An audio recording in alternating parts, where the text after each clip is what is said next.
Thank you so much for coming out on a Sunday morning like this to hear these wonderful authors. I absolutely guarantee you that you are going to have a wonderful experience this morning. And I have a couple of housekeeping things I want to talk about first. You should have received a bookmark and a trifold brochure and a Fly with the Doves. I wanted to hand out the Fly with the Doves handout because so many of you already are members of the Fly with the Doves Circle. And it's the Fly with the Doves Circle through which we give classroom sets of books to the area schools who participate in our author series. And this year we gave classroom sets to 12 different schools. We had over 800 kids in the Kettering Fairmont Auditorium hearing David Wood with What Have We Done? And we had the veterans, four young veterans of the wars in Afghanistan and Iraq with them. The year before that, we gave classroom sets of Wil Haygood's Tigerland to schools from all over the area. And Wil has a story that I've asked him to share with you about that experience. So we're going to sort of break into the Wil right away. Yes, hi, good morning. Thank you all for coming out. I'm sure we're all.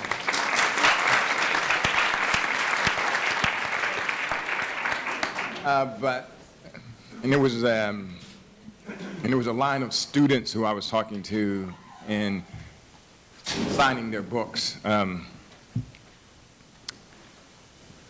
And one of the students, as I was signing her book, said that she's moved around to several foster homes and she's always losing things. And after I finished signing her book, I just sort of flippantly said, now, I don't want you to lose this. And she took the book and hugged it to her chest and looked dead on at me and said, I will never lose this. So you never know what impact a $25 membership might bring, and that's what it costs to become a member of the Fly with the Doves book circle. It's $25. For every $25 that you give, we donate a book to a public school or library that comes from one of our winners. So it's one of our means of outreach into the community, and if you go to our website, you'll see it right there. So I wanted to draw that to your attention if you weren't familiar with that. I'd also like to draw to your attention the fact that our newsletter, you sign up online, and then we don't send out like monthly newsletters. We send them out as necessary and as we have news.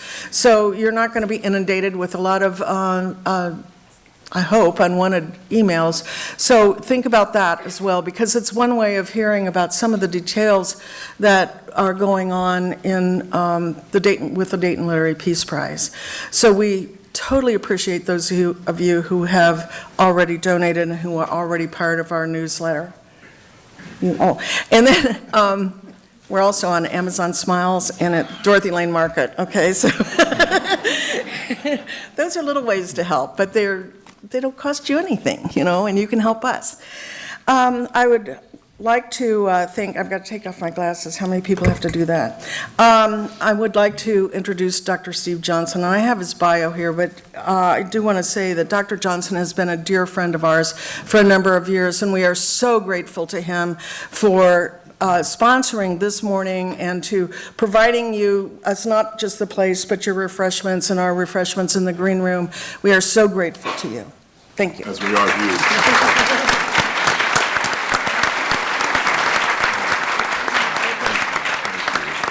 Sharon, thank you so much. Well, welcome to Sinclair Community College, everyone. It's great to see you all this morning here.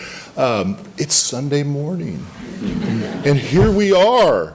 Peace, Justice, and Global Understanding for the Dayton Literary Peace Prize. Sharon Rabb and members of the committee, thank you for bringing us all together under these auspices this whole weekend. It's an entire, and beyond.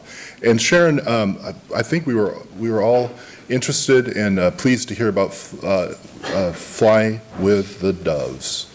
you have to fly with somebody, so you should fly with the doves, right? You know, so what a great educational support organization. I want to call out Deborah Oswald from Sinclair too. For Deborah, thank you so much for representing Sinclair with the Dayton Literary Peace Prize.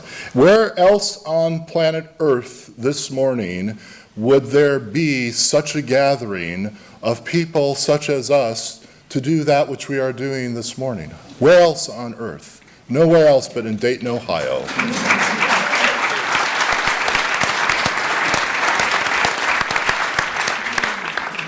How many of you have been, in the audience, how many of you have been here before for this morning?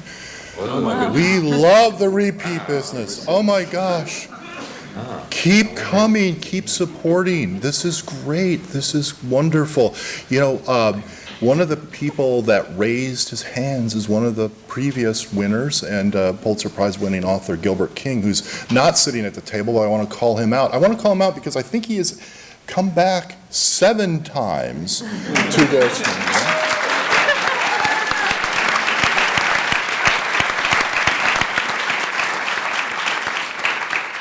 Gilbert has come back so many times. He's in Dayton so often, half the people here think he's the mayor.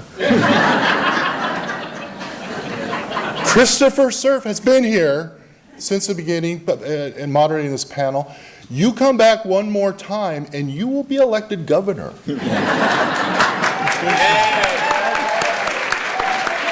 Last time you said that it was only mayor, I'm going up. You're going up, sir, every time you get here. Wil Haygood, Wil is here at Sinclair so often that he is the dean. He is the dean of the college. So I think Wil has spoken to our students probably 10, 15 times now over the years. And God bless you for that and your support of education and college education here through your work. And so, and God bless all of you for being here this morning. You've come from near and far to be with us this morning, as near as Oxford, Ohio, probably, and as far as Stockholm, Sweden. So it's incredible this morning. And last but not least, I just want to thank all of you again for voting with your feet and for supporting the arts and supporting the sciences and supporting truth and supporting justice and supporting peace and supporting global understanding. Welcome to Sinclair Community College, and let's get going.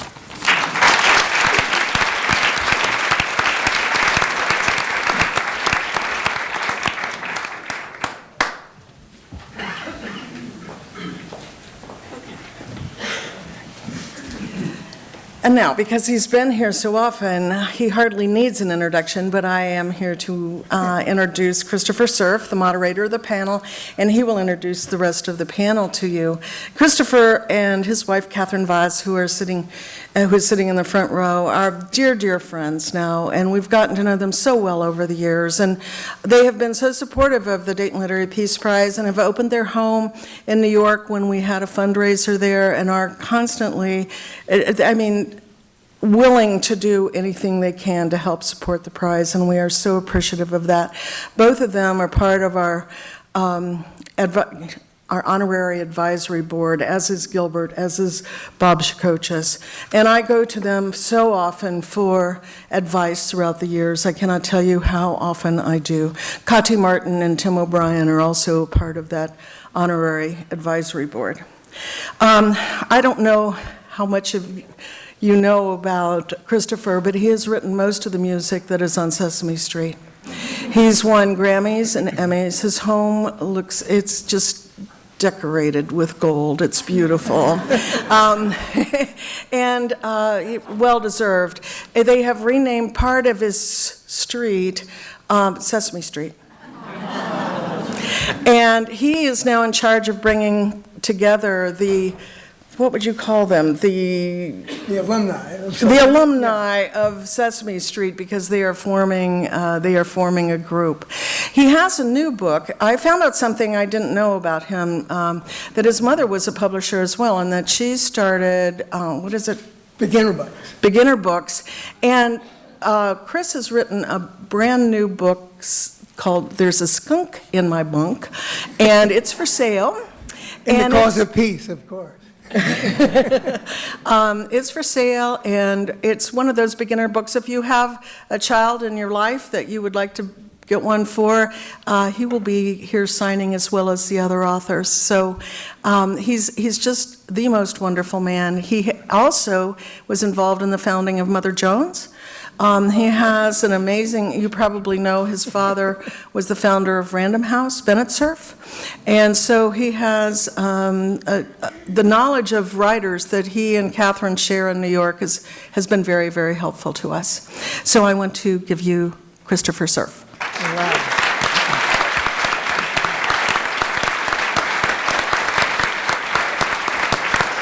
Wow, what an introduction. I do have to say I didn't have much to do with Mother Jones, though I love the magazine, but everything else I hope is true, and thank you, Sharon. It's such a thrill. Anyway, I just didn't want to take credit for something I didn't do. But it's such a thrill to be back here, and Catherine, I know, feels the same way. We've been judges, and we've had this panel for years now, and we've made so many incredible friends in Dayton, and among all the authors, many of the winners are now among our best friends, so I'm just honored and thrilled that I can be part of this. And having said that, I want to introduce to you this incredible panel of writers that we've assembled here today, and then I'm going to ask them after a brief introduction to say something brief about their book. But let's first just go down the list. I don't have my notes in the order of this table, so I hope you'll bear with me and just look in the right direction as I introduce them. So first of all, I'd love to introduce N. Scott Momaday, way down at the end there.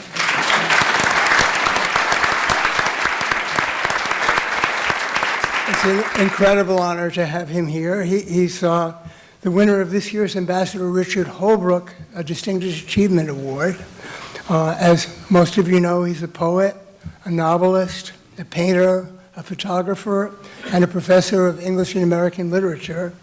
He won the National Medal of the Arts back in 2007, and he received the Pulitzer Prize as well for his novel House Made of Dawn, which is one of the most beautiful books I've ever read, certainly.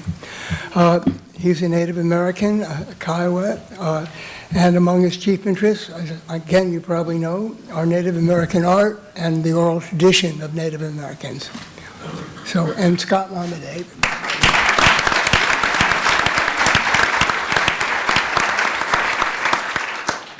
Second, I'd like to introduce Golnaz Hashemzadeh Bonde. I hope I said that right. She's the winner of the 2019 Fiction Prize for the book What We Owe. The novel depicts a haunting and emotional tale of survival and what it means to be a refugee. Golnaz was born in Iran and fled with her parents to Sweden when she was 3. And she currently lives in Stockholm with her husband and 2 children, and she came all the way here for this award. We're very honored to have her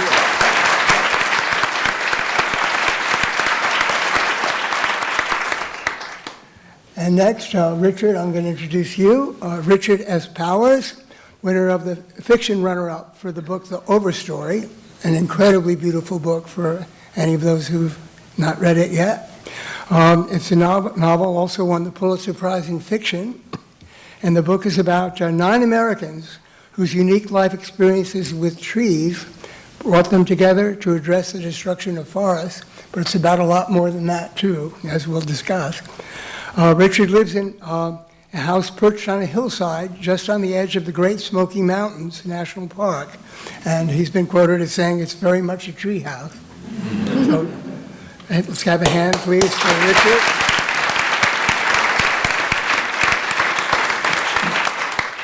And now sitting immediately to my left is Eli Saslow.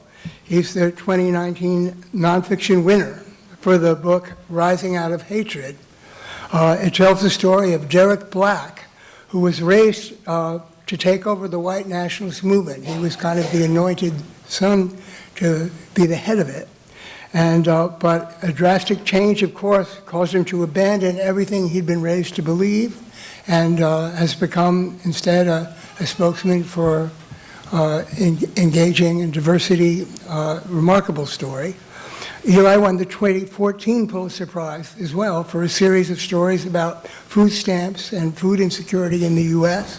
He lives, actually, it says here you live in Maryland, but that's not right. Yeah. No, you live in Portland. I do. Yeah. Okay, great. Glad we caught that. With his Nice wife and live 2 fact daughters. checking. I appreciate it. No, I'm online fact checker. Yeah, so a big hand, please, for Yeah. Eli. Yeah. Remarkable book. And next, I want to introduce Wil Haygood, who hardly needs to be introduced, and we've already heard from this morning, but is the 2019 Nonfiction Runner-up for the book Tigerland. The book brings to life the vitality of basketball and baseball players, parents, coaches, and school leaders in Columbus, Ohio, working together to rally a community during the very difficult and divisive times in 1968 and 1969, the year that Martin Luther King was assassinated, among many things, of course. Another excellent book, and so welcome back, Will.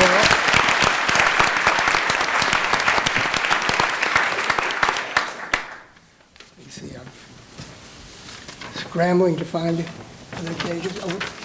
Next, we have Maaza. Maaza Mengiste, who's become a dear friend of Catherine's and mine in New York. She was a 2011 fiction runner-up here in Dayton for the book Beneath the Lion's Gaze, and she has a wonderful and highly acclaimed new book out, The Shadow King. That's a novel that takes us back to the first real conflict of World War II, which was the Italian invasion of Ethiopia.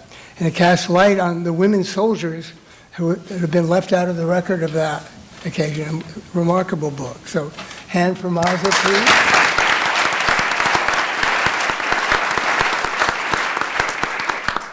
And Bob Shacochis is back. Many of you will remember him. Hard man to forget. And the winner of the 2014 Fiction Winner for the book The Women Who Lost Her Soul. Bob has been a journalist as well as a novelist and a war correspondent, a long-time culinary aficionado, and that I think applies to you as well, Eli. But in any case, Bob, welcome back. And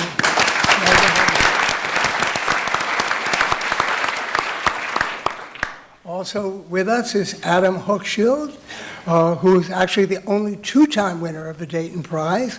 His first award was in 2006, back in the early days, as a nonfiction runner-up for the book Bury the Chains, Prophets and Rebels in the Fight to Free an Empire's Slaves. And in 2012, he was a nonfiction winner for his book To End All Wars. So Adam, very, very glad to have you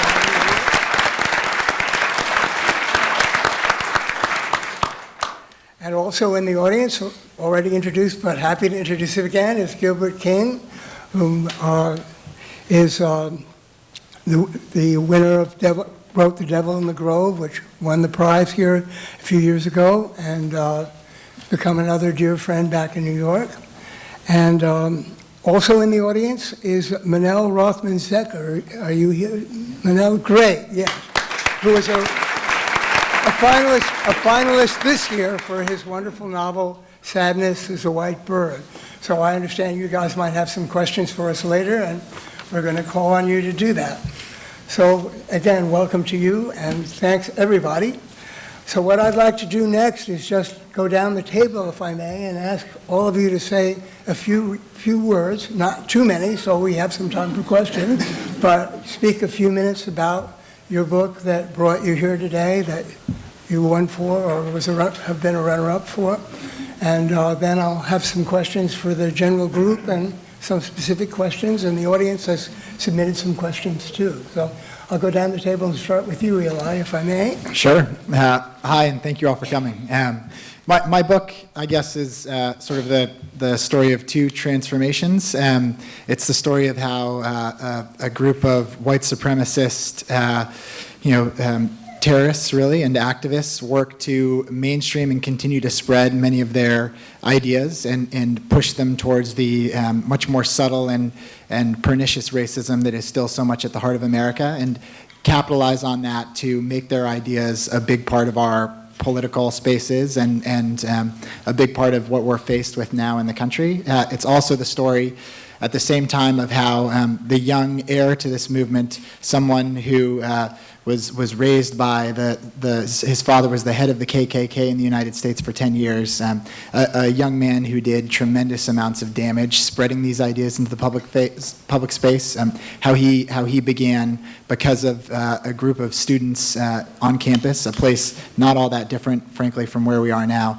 how students on that campus, students of color who'd been the victims of his prejudices, and a wide group of students managed to begin to confront his ideology and transform his mind until eventually now he's sort of one of the most prominent anti-racists in the country who's invested in fighting back against the damage that his family and, frankly, he caused. Thank you.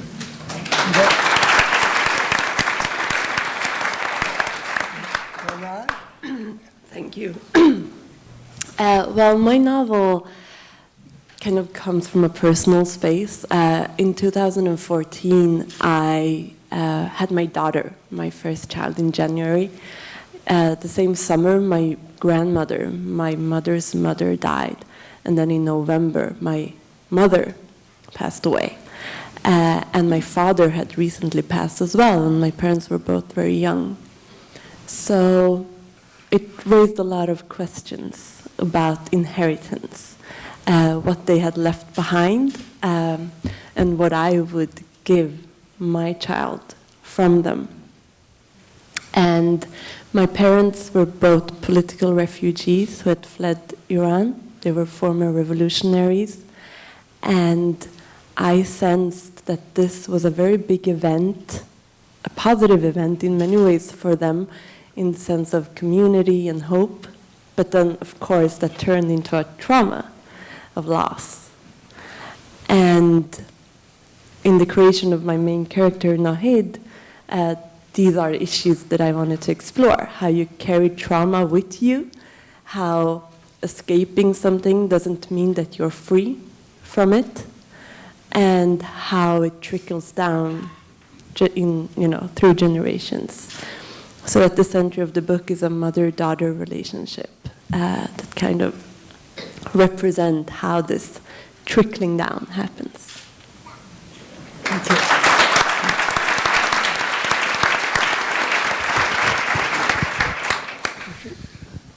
My book, The Overstory, is multiple separate narrative threads about 9 people, mostly apolitical, whose lives are caught up in the drama of saving the last few remnant patches of old-growth forest in North America.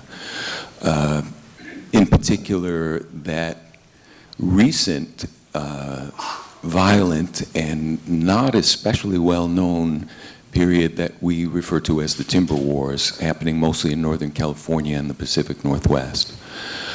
It becomes a meditation about the inseparable nature of the human story and the non-human story, and also a way of reflecting on this myth of exceptionalism or separation that we've managed to perpetuate. And in that regard, the story of these 9 people who end up in a variety of ways putting their lives on the line for the non-human, it becomes a meditation on the world of catastrophic extinction and climate change, and what we as individuals might do to deflect the course of history that we're on.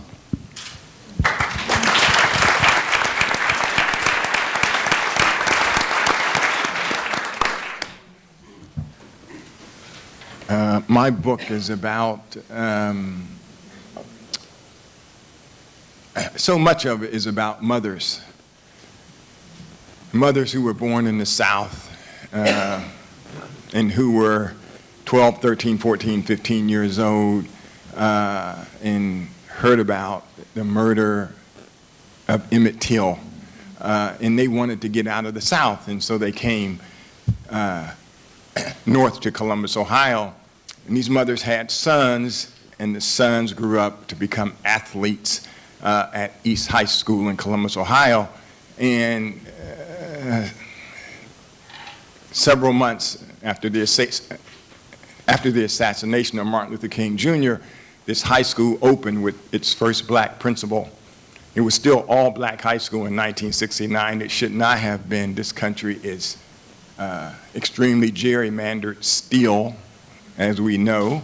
And Jack Gibbs, the school principal, said to the student body, "You're all angry, of course, because Martin Luther King Jr. has been assassinated, but we have to show the city, the state, and the country how special we can be." He wasn't talking about sports. He was just talking about doing good in school. And the athletes did something special. They won the state basketball championship. And then 60 days later, in the state baseball championship. And they made national history. And so I use their championship season to tell the story, the tough, hard, gritty, and triumphant, in many ways, story of this country.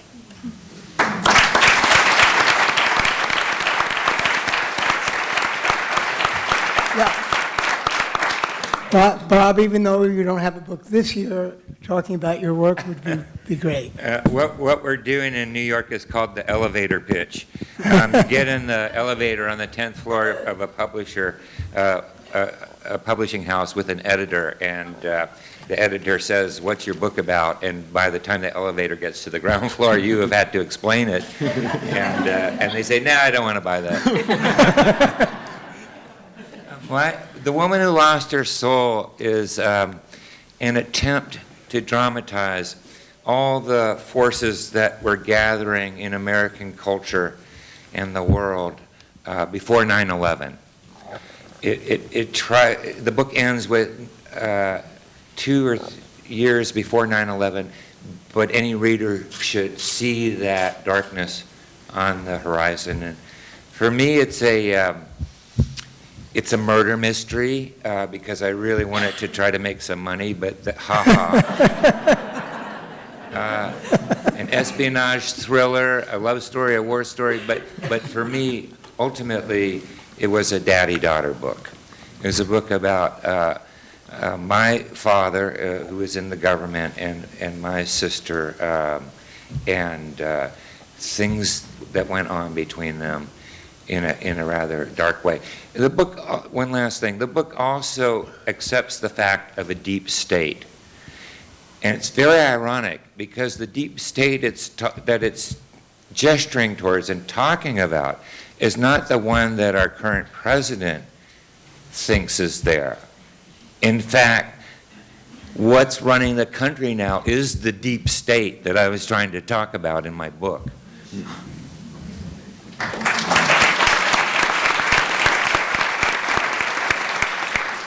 And Maaza, we'd love to hear about your new book or your previous one too, if you prefer. Okay, I'll talk about the new one. Tired of the old one. The new book, The Shadow King, is set in 1935 during Mussolini's invasion of Ethiopia in an attempt to colonize the only free country in Africa, one place that was still independent. I tell a story, I tell this story from both the Ethiopian side, those Ethiopians who were fighting for independence, to maintain independence, and also from the Italian side.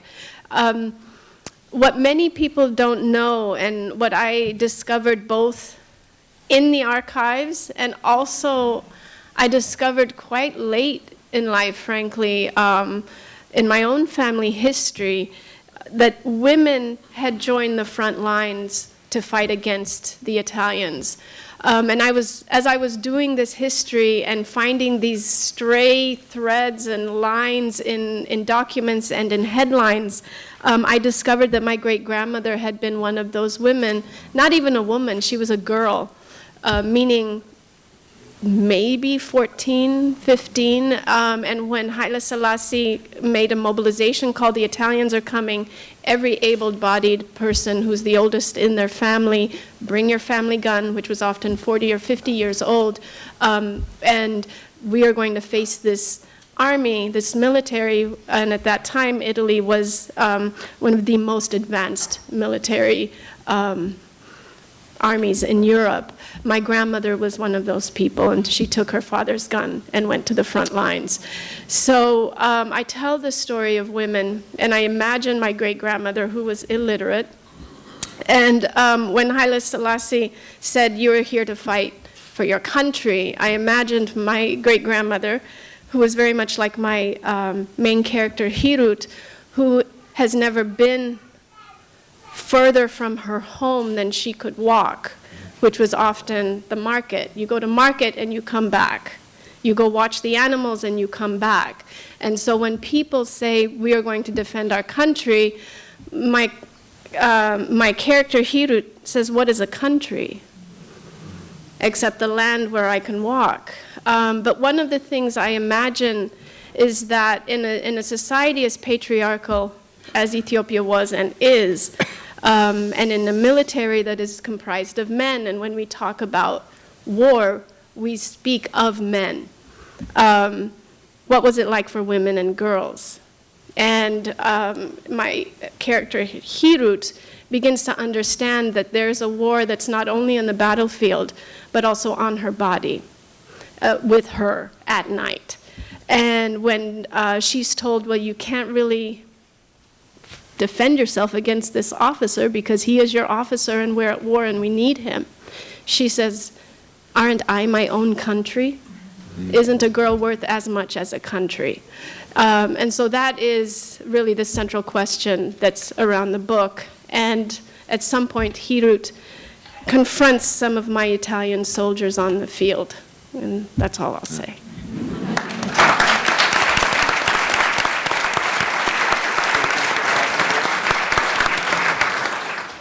Adam, you can talk about either of your books or anything else that you'd like to. I'll talk about To End All Wars, the book that brought me to Dayton the last time. I have all my life been deeply fascinated to the point of obsession with the First World War because it did so much to define the world that we live in. And it was such a stupid and unnecessary conflict. And I've always been fascinated by these boneheaded generals who, day after day, week after week, year after year, ordered these poor young men to climb out of their trenches and not crawl, not run, but walk towards the enemy trenches so that they could get mowed down in large numbers. How did these people think? What did they think this was going to result in? Did they have any idea of how this would undo the world? I'd also been long fascinated with the First World War because in all of the major countries that took part in it, there were anti-war movements, the strongest and most vocal of which was in Great Britain. So I decided to focus on that and to try to get both these forces into the book. And I could not figure out for the longest time how to do it. Did I just want to do a portrait of general, soldier, and then pacifist? No, couldn't figure it out until one day I was reading a very boringly written scholarly article about a well-known British woman pacifist named Charlotte Despard, who was a staunch radical, had been to jail 4 times in the battle for women's suffrage, who after the war began traveled up and down the length and breadth of England speaking against the war, visiting the families of conscientious objectors in jail. She also favored independence for India, independence for Ireland. And in one sentence in passing, the scholar who wrote this piece said, naturally, Mrs. Despard's activities were deeply upsetting to her brother. And it gave his name, Sir John French, which I immediately recognized as British Commander-in-Chief on the Western Front. And I thought, wow, that's going to be an interesting relationship. And indeed it was. And then another light bulb went off in my head, and I thought, divided families. That's how I'm going to tell this story. So the book is about that era, as told through the stories of 3 British families or family groups where there were, in all cases, people at the front and people in jail or otherwise suffering as resistors.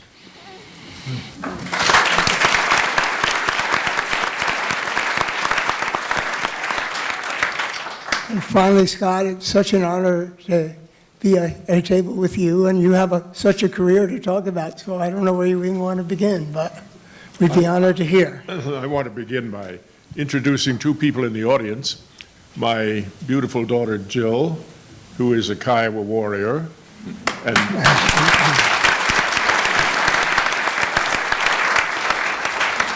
and next to her, my faithful caregiver, who is an Ojibwe warrior from Manitoba.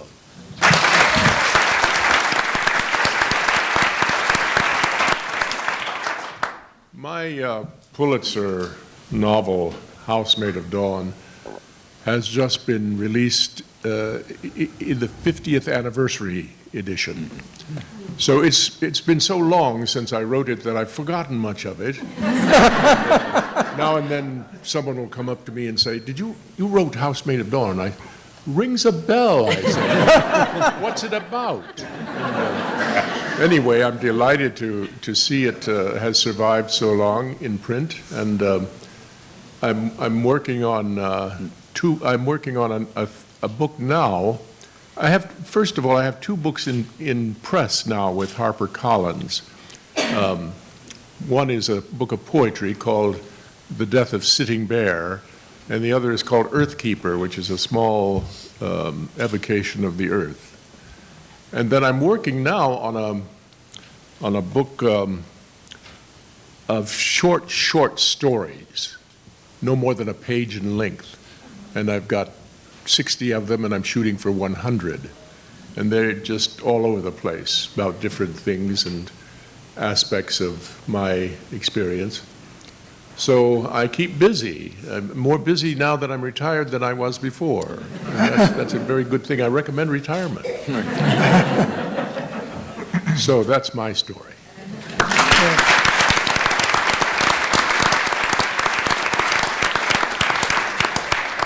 Well, thank you all. What I thought I would do is ask a general question. Some of you have touched on what I'm about to ask a little bit already, but I'd love to throw it open to anyone on the panel who wants to answer it, and I hope that it also could engender a little conversation amongst you as well. We'd all love this to be a conversation and not just me asking you all specific questions. So I'm going to start with a general question, then we'll get a little more specific as we go. But one thing that struck me, so I thought it's where I'd start, is that as wide-ranging as your subject matter and books are, and the settings are all over the world, really, but the books all did have something in common to me, which is that they all seem to be about the relationship between individuals and their cultures, or their countries, or their nature, or their environment, or their families, and what happens when those relationships might get threatened or sundered or ignored, and how they're put back together. And really, any of your books, we could use that definition to talk about. So I'd love someone to volunteer to start a conversation about that, if somebody would. About what? Well, Richard, well, okay, let me try again. But basically, Richard, your book is about a lot of those things, so I'd love to hear what you have to say about it. It is, and in a way, this struggle between the individual and society has been well polished in literary fiction for some time. You know, we tell stories about people who have 2 separate values that they're trying to honor, and they can't find a way of solving that conflict. We tell stories about 2 good people, each of whom have very defensible values, that are incompatible with each other, and we don't know how to solve that conflict. My book takes the question of individuality and social obligation one step farther into the question of the conflict between what humans want and what the planet will abide. So this question of individual morality, collective morality, and the morality of a biologically complex living planet, the desires and agencies of things that are beyond human, open up this question of individual responsibility in new ways. I was deeply influenced by a 1972 article by Christopher Stone, the jurist Christopher Stone, called "Should Trees Have Standing?", which is already a provocative title because we know that individual people should have standing. And Stone starts his essay by describing how incredibly rich and complex the growing definition of personhood and individual standing has been over the course of human history. There were long periods of time when women were not people, when children were not people, when other races were not people, right? In fact, in the States, we had that up till Dred Scott, right? I mean, this is a hugely provocative question that should be deeply troubling to people who reflect on it and how and the legacy that we've inherited. And that the limits placed on personhood are things that we're still pushing back against now and losing ground on in some regards.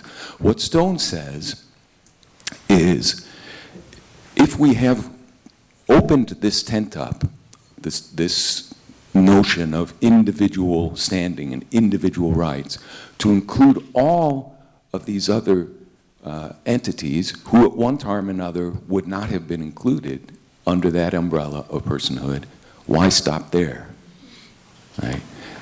And if the only way you can defend an individual right in court is to have a human being on the receiving end of damage or harm, then you will never be able to take steps to protect what lies not only beyond the individual, but beyond the human, right?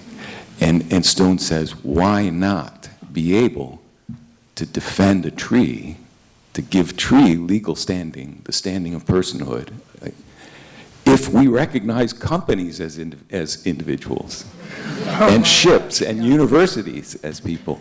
So my plea is simply to say the task of literature has always been the task of opening up the possibility of empathy, of finding the not me in some other individual person.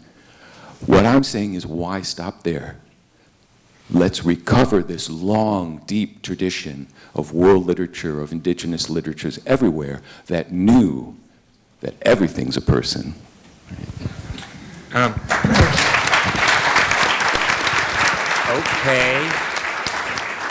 Okay, but Of course. when I've been here with Margaret Wrinkle and before we have to go on stage together, I used to smoke, so I'd go outside to smoke to calm myself before going on stage. And Margaret would come out too, but not to smoke. She had to touch a tree before she was able to get into a zone where she felt comfortable speaking to an audience. And I do understand individual rights of trees, but just like with the oil and gas industry, we want it to go away, but you didn't walk here. And this building is not built with feathers and glue. And yes, it is. It is Okay, built of living things change my that we do not recognize as our community, that we have treated as commodities. It's built with wood, and it's built with more than that. okay, but wait, I don't want you to take away my home because it's built of wood, and I don't want to walk to Dayton from New Mexico. So where does that put us? What is your home? Huh? What is your home? Which one? I have a wood home and a mud home. Yeah. My point is, we have externalized the community that is our home, turned it into commodities, decided that we have the right to travel everywhere without limit and to grow forever without limit because we are sanctified individuals and all of those colonial subjects that we have put to use are not. Well, you know I agree with that, and you know I agree that we're a deluded race that's might as well be a plague of locusts on the planet, and yet I still am not walking from New Mexico to come to Dayton. Well, I can say a lot about the going from New Mexico and Dayton, how many times a year we do that, and I can also say that some acknowledgement of how much privilege there is in being able to travel the way that we do has been deeply internalized in us. It's an overprivilege, Yeah. and yet, I'll clap too.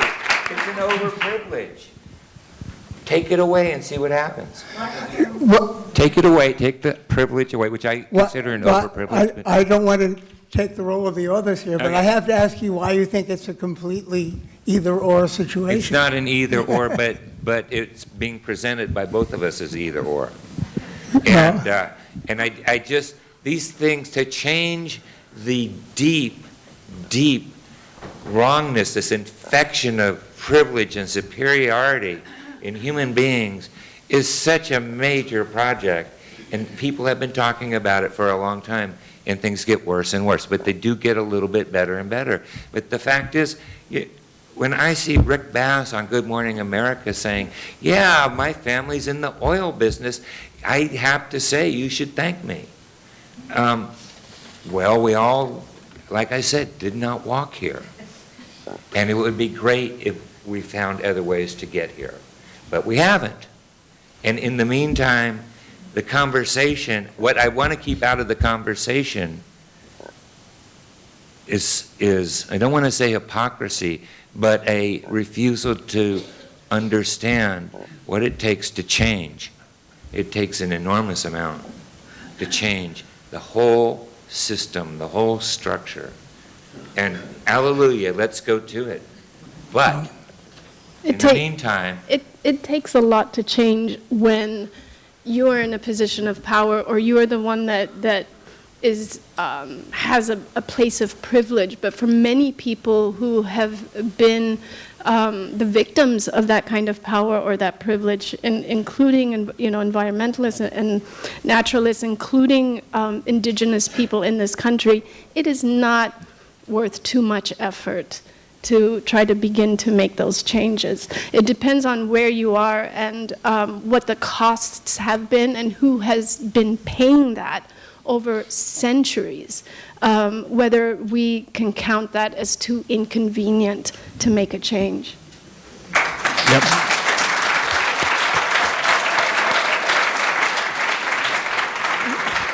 Scott, I would love to ask you a question, because I think something that's been left out of the discussion so far is that's very much a part of Richard's book as well as your work, is the sense of the huge amounts of time that are involved and how short-term our interests might be. There's a quote from Housemate of Dawn that moved me a lot that I would love you to comment on if you could, which was talking about the people of the Pueblo, and you said, the people of the town do not hanker after progress and have never changed their essential way of life. They have assumed the names and gestures of their enemies, but have held on to their own secret souls, and in this there is a resistance and an overcoming, a long outwaiting. I just wondered if you could comment on that. Yes. Long outwaiting, that seems to be, in some sense, the history of Native American experience. Patience is a great virtue among them. I'm glad that the subject of trees has come up, because My Indian name is Tsoai Tali, which means rock tree. And I'm named for a monument in Wyoming called Devil's Tower. Some of you have been there, I'm sure. Others of you have seen Close Encounters of the Third Kind. There's a wonderful story in Kiowa oral tradition about that place. They say that it was a tree and growing in the Black Hills, and some children were playing in the woods. Some sisters and their brother. The brother turned into a bear and threatened his sisters, and the sisters took refuge on top of this tree stump. And as they did so, it rose into the air, and the sisters were born into the sky. They became the stars of the Big Dipper. And I am the reincarnation of the boy who turned into a bear. I should warn you. But there's always been the question: is it a tree or is it a rock? You know, is it composed of phonolite porphyry? Is it the core of a volcano, which most of us think it is? I happen to think it's a tree. And recently, I read that a tremendous root system has been discovered under it. So I am justified. It is a damn tree. Thank you. Actually, trees and roots come up in your book too as well. Golnaz, an incredible scene for those of you who've read it, or for those of you who haven't. There's a scene when one of the characters or a group of the characters go back to a place where there had been a forest, and they discover that not only has the forest been cut down, but that the roots themselves are gone as well. And I'd just love you to comment on that and how it might relate to what everyone's been talking about here. Yeah, thank you. I didn't think of that. Sorry, I didn't mean to put you on the spot.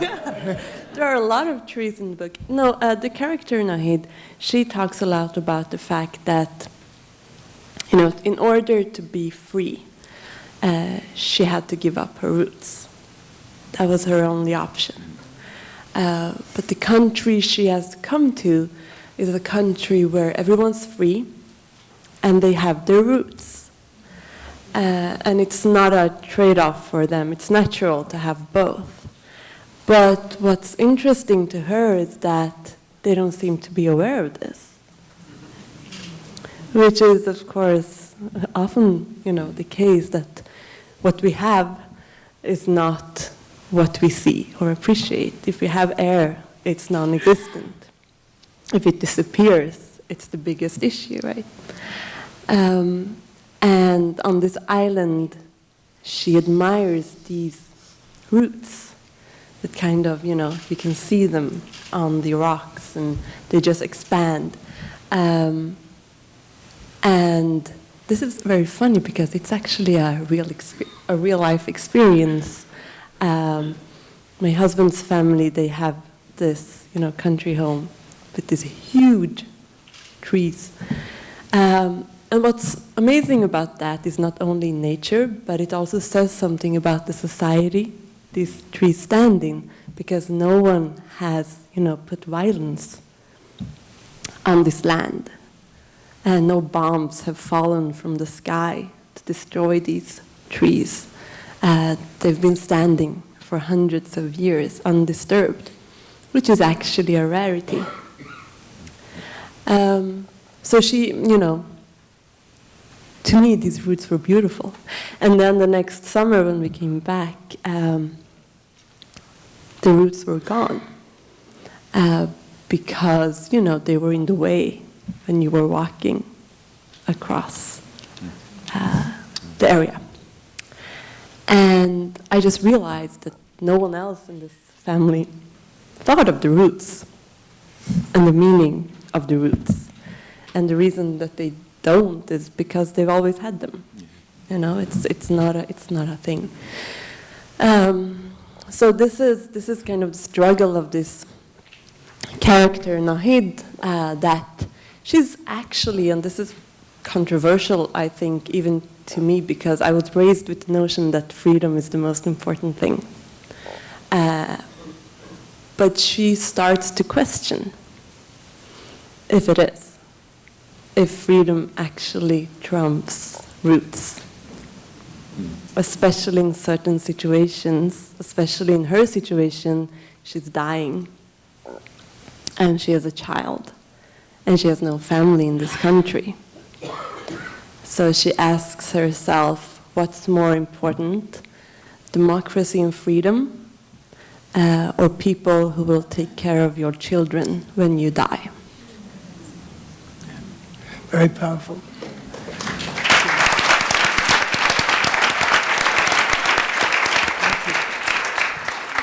I'd like to switch, Eli, since we haven't gotten you into this part of the conversation yet, but there is a relation about when we're talking about change and progress, certainly about your character who underwent a profound change. I'm curious because Derek, the National Socialist or white supremacist leader-to-be who changed, grew up, as you describe it, in a family where he was very protected from mainstream ideas. He was homeschooled, for example, rather than being part of a society that might have changed him earlier. And then he was hurled all of a sudden into a very liberal college situation. I'd love you to talk about that a little, but also ask, do you think someone who was not as intelligent as he was, because he's obviously extremely intelligent to begin with, whether someone who wasn't that intelligent would be, and hadn't been so sheltered and suddenly exposed to new things, could undergo a similar transformation with the kind of care that his friends took? Yeah, great, thoughtful question. Thank you.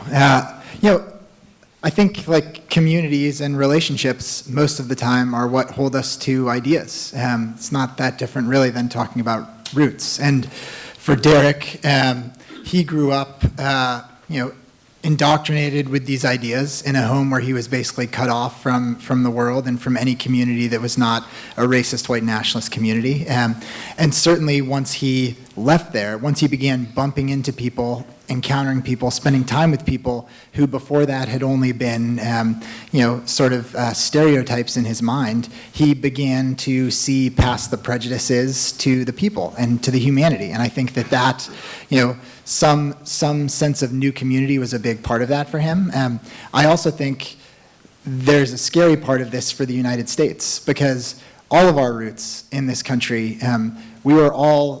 we are born and we see the world from very early on in this country with racist ideas, because the United States has been and continues to be, in its structures, in its systems, a country that was set up to empower and privilege white people. And so when we talk about the things that we don't see, because we are used to existing in the status quo, at least those of us who have the privilege, that is one of the things that we don't see. And the scariest thing, I think, for people in these white nationalist groups is that the people that they quote as their heroes, the people whose ideals they're trying to hold up, are people like Thomas Jefferson. And so I think for us, the act of confronting these ideas, the act of transforming not just people like Derek, but many people in this country who continue to either hold racist ideas or allow the status quo to continue, is we as a country have to invest ourselves in the work of confronting our own roots and changing the story we tell about what this country has been and what it continues to be, so that we can invest back in the work of changing it. Do you see any sign of progress, even though we're in a very polarized time? Yeah, I think I do see signs of progress. I think, unfortunately, that progress has come because of some darkness. I think ideas like, people talking about white nationalism and these white supremacist groups, I think there's more awareness right now of their power. Even the Department of Homeland Security just put out a memo saying that these white supremacist terrorists are their number one threat that they're paying attention to. So I think that's great. I think we need to be more aware of this ideology and where it comes from, mostly because not doing anything, not investing our full selves into countering it, in the track record of our history, that has obviously not worked. So I think awareness is an important first step, and I think that there is more awareness of this ideology now. Great. I'd love to ask you about this too, Wil, since your book touches obviously on the way the country was structured early and talks a lot about white privilege in a sense, even though you're talking about it from the point of view of the people in Columbus in the 60s. I'd love to ask you the same question. Do you see any progress since what you wrote about? Do you think things have gotten better? We still have segregated schools in many places. Are things still almost as bad? I'd just love to hear you talk about that. You know,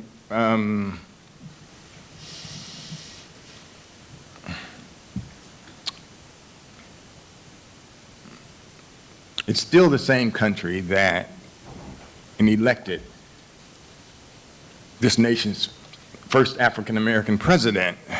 And so that is a huge fact in our history. But it also is a nation who allowed one candidate to run on the lie that president was not born in the USA. Mm-hmm.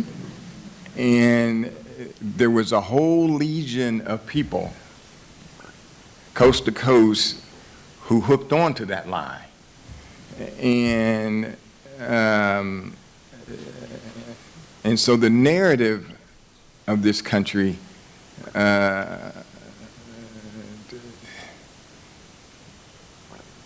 seems, sort of to take steps forward and then steps back. After the Civil War, and then you had Reconstruction.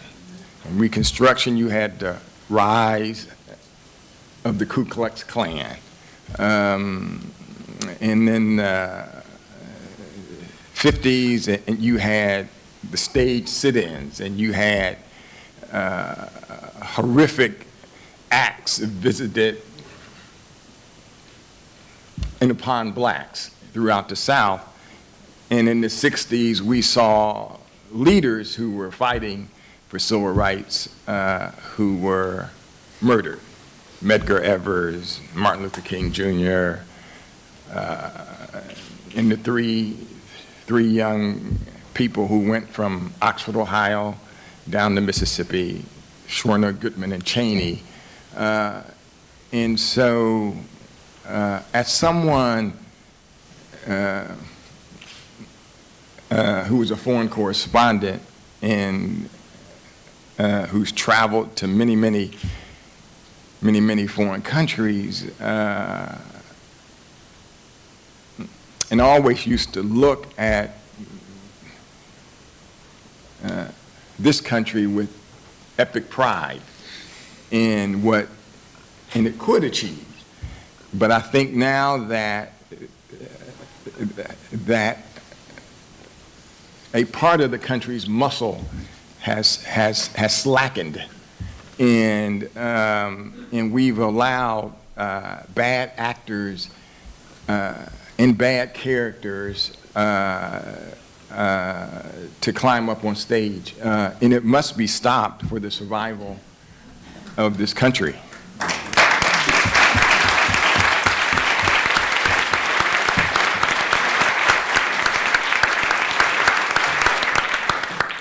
I'd like to back away from Eli's optimism a little bit as well, because awareness is absolutely vital, but it's also impotent. For instance, I was aware during my 45 years of chain smoking that cigarettes were bad for me.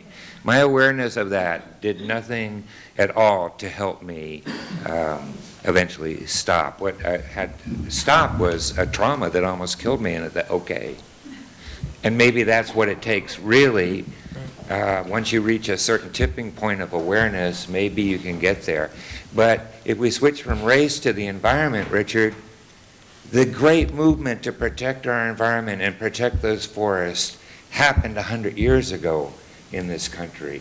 And it was life-changing and has been so vital to our health as a place until now, when it's all being dismantled, where chemical corporations are free to spill their shit into our water systems again.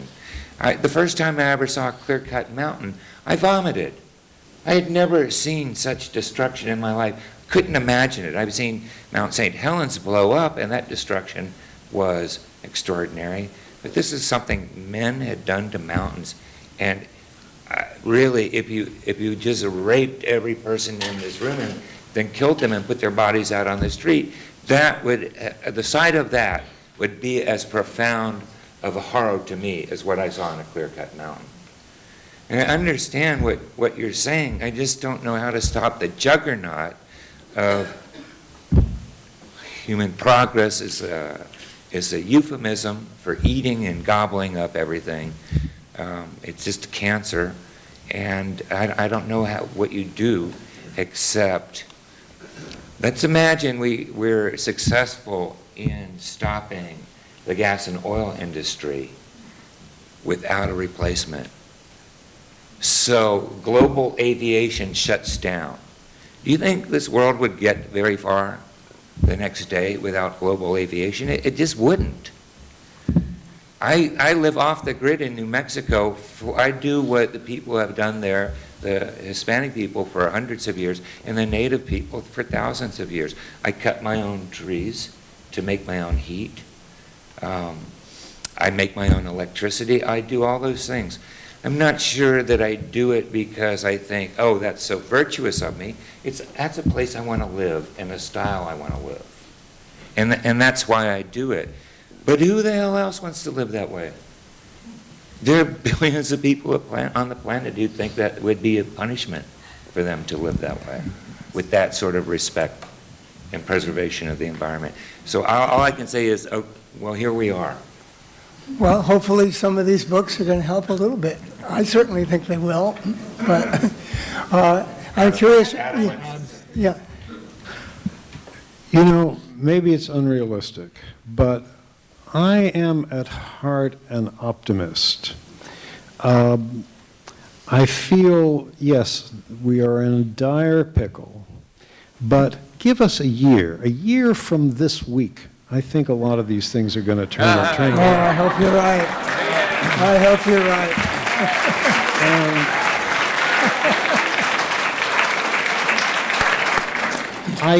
I take heart from certain signs of light in the midst of the worst darkness. You remember when Trump put in the Muslim ban, and tens of thousands of people rushed to airports all over the United States. That gives me heart. The fact that when the people held that march in Charlottesville, the number of counter-demonstrators who turned out was far greater than the number of white supremacists. I think there is, although we're a long way from fulfilling it, there is a sense of urgency in the air now about how little time we have left to really do something about I think we shouldn't even talk of global warming anymore. It's global heating that we are feeling the effects of on all sides. And when you look at what this country and other countries have done when they have really had a sense of urgency, it is amazing how much an economy can turn around. Those times, unfortunately, that we have to point to for examples, are almost all examples of wars. If you look at the extent to which the United States economy reoriented itself completely between, 1939 or 40 and 1944, it's extraordinary. If we could do that same kind of reorientation, feeling that same sense of urgency, I really think we could turn around a lot of very basic things about how we as human beings treat this earth that we are living on and have to continue to live on. Yeah, that war economy never stopped, by the way. I know, that's it the is problem. humming. Adam, that leads to a question I was asking you earlier in a way. And you were talking, when you were talking about to end all wars, about the utter stupidity of some of the generals in Britain back at that time. But I'm wondering about another kind of worrisome event that's going on now, Brexit, and whether you see any relationship between the kind of attitudes that led to World War I and some of the things that are happening with the white supremacist movement or the mainstreaming of that, and what's happening with the Brits and Nigel Farage and all of that. I think there is a sort of powerful undercurrent of feeling in all countries at all times that rises and falls, can get tapped into by demagogues, and that undercurrent is the cause of all the trouble is foreigners. And we see it here being tapped into so powerfully by Donald Trump when he talks about the borders and so on.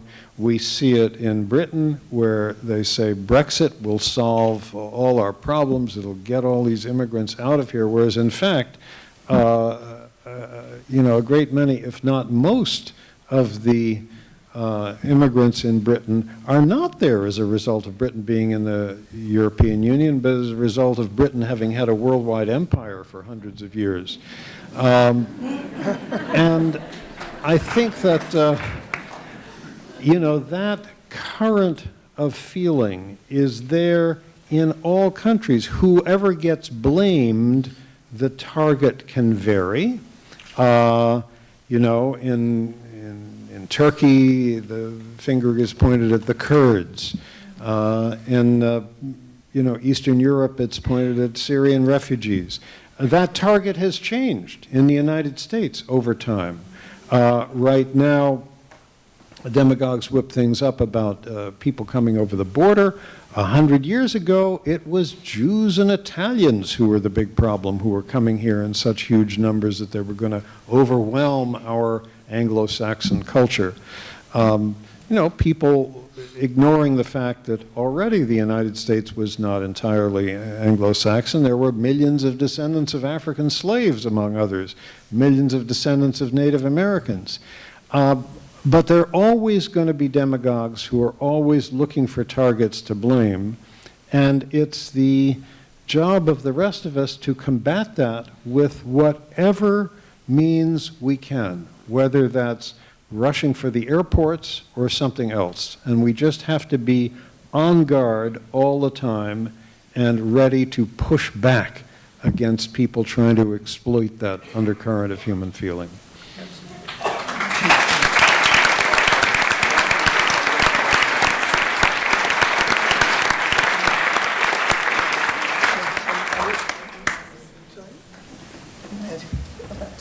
Yeah, okay, thank you. I wanted to ask you one last thing, Eli, and then I want to turn it over to some of the people like Gilbert sitting in the audience. Sure. But I'm curious about the mainstreaming of these ideas and how the internet and, I'll rephrase that, something that really struck me in the book was how intelligent the white supremacists were being about trying to mainstream their ideas and the language they used. A lot of my work has been about deceptive language, and you talk about them calling themselves racialists rather than racists, for example.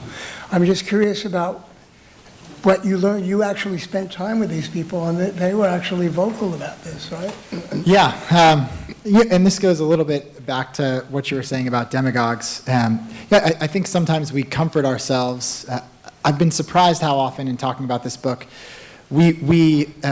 people assume that people who have white supremacist ideas, these racist activists, that they are not smart. The much scarier truth is that many of them are smart, and even scarier than that, they're not just caricature villains, but they are people like us. I think sometimes we try to make ourselves feel better by thinking we could never do anything like that. Of course, everybody who has done these horrific things throughout the course of human history, there are people who love their kids and feel in many ways many of the same emotions that we do. And so on places like Stormfront, other corners of the internet, what a lot of these white supremacists have done is begun to try to change the language of their movement, where they sort of try to sanitize the language from its real history of violence and bloodshed. And so instead of, on a place like Stormfront, they decided to ban all slurs, to take down all Nazi insignia, and instead to try to spread their ideas by speaking to the very false, but unfortunately still very widely held white grievance that continues to exist in huge parts of this country. So that meant on Stormfront changing the way they refer to immigrants. Instead of using slurs to then refer to them sometimes as illegals, which I would say is offensive enough, then beginning to refer to them as infiltrators and then as invaders. And I think that sort of wartime language about immigration that they began pushing first on their platforms, then onto radio shows, and then further and further out, that's become some of the widely held language we have now about immigration in big parts of the country. And that's the tactic that's been repeated in that space again and again, frequently with a lot of success. So I guess I would caution, we can't underestimate them. It's not that they're not smart. It's actually that they are pushing very hard for something and doing it sometimes through sophisticated means. And I think we have to look into the scariness of that in order to fight back. Thank you. I know, Richard, just in passing, Richard, you mentioned in your book about how some of the forestry companies were leaving a few strips of trees along the highway so no one would notice the clear cutting. Struck me as a similar thing. Gilbert, you had a question, I gather? Well, something just occurred to me, and it's a question for Eli, actually. One of the most powerful pieces I've ever read was your reporting in the aftermath of Sandy Hook. And Dayton obviously had a mass shooting recently. I'm just wondering what you've learned in your study and your research about how communities heal from something like this. Oh, thanks for asking. I guess what I would, the fundamental part of my job for every story that I work on as a journalist is building trust, and building trust, oftentimes a very complicated trust with the people that I'm writing about. Not to make this a journalism 101 lesson, but maybe at this moment in our country in general, it's needed. Nobody ever gets paid for me writing about them. Nobody that I'm writing about ever has any power over what I write about them. I'm basically saying nobody can see the stories that I write or the books that I write about them before they're published, because if I allowed them to do that, that would be sort of empowering them to be the editors of their own stories, which none of us, of course, are the most unbiased editors of our own stories. So instead, like in a place like Sandy Hook, I did not come to the shooting here, but have been to many of them again and again. What I'm doing is I'm often going into people's homes and saying, I think what happened here really matters. And I think maybe if more people in the country for a few moments in some fractional way can feel what it's like to be dealing with what you're dealing with right now, maybe that has an impact. Maybe that changes the way people think about what's happening right now in your living room. And I think the remarkable thing to me is that is a job that's possible in every corner of the country, in people who are going through all kinds of difficult things, that they continue to let me into their living rooms and say, yes, I do think this is important. You can come with me to the doctor where I'm there with my kid who's recovering from this mass shooting. You can be there with me all the time to document what it's like, because those people still have faith that we as a country can fix what is happening. Even though they are on the wrong end of what's happening again and again, they still have faith that by somebody seeing it, we'll do something about it. And I think that's hugely restorative for me in my job. I would also say, particularly with mass shootings, what's so depressing is how short our attention span as a country has become.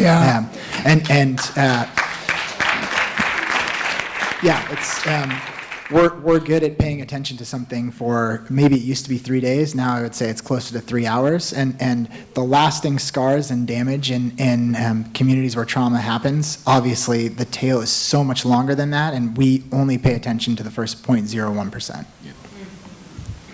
Right. I think indeed the last question I was going to ask you kind of started with this. It's just Dayton has had a terrible year, of course, not just the shooting, but the tornadoes, all those things. And I hope that this is a healing experience for the whole town and the area and the country. All the things that you guys have written are so powerful. And I wonder if anybody else here on the panel, kind of in closing, has any thoughts along the same lines as Gilbert's question, ways that we can keep the message going longer than 3 days, as you put it, or 3 hours, with our communal efforts or individually. Scott? Yeah. I'm still muddling over the things that have been said here today. I'm invigorated by our conversation, and I'm still thinking about root systems and so on. I wanted to say something, though, about what Adam said, of which I am excited. I think he's on the right track. I think I detect, and correct me if I'm wrong, Adam, a note of optimism in your voice, in your discourse. And I want to say that, yes, optimism is crucial, but we are living in a time when we must be wary of a kind of false security. And we must be watchful, we must be alert, because there are people out there who are motivated by greed and racism and perhaps worst of all, indifference. And so we have our work cut out for us. I want to leave you with a mantra that I like and have composed. Be still, gather yourself. The storm rolls away and there comes a clear dawn.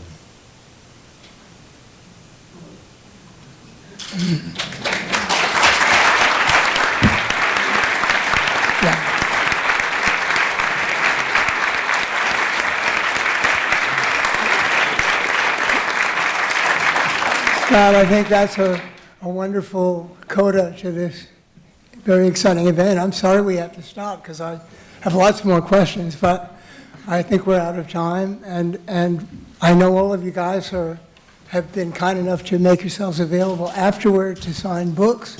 And Books and Company is here, if you haven't visited already, to sell books by all these authors.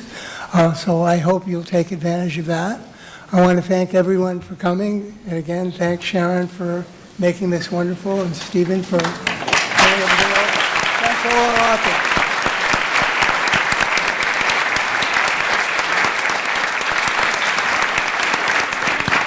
Thank you, everyone.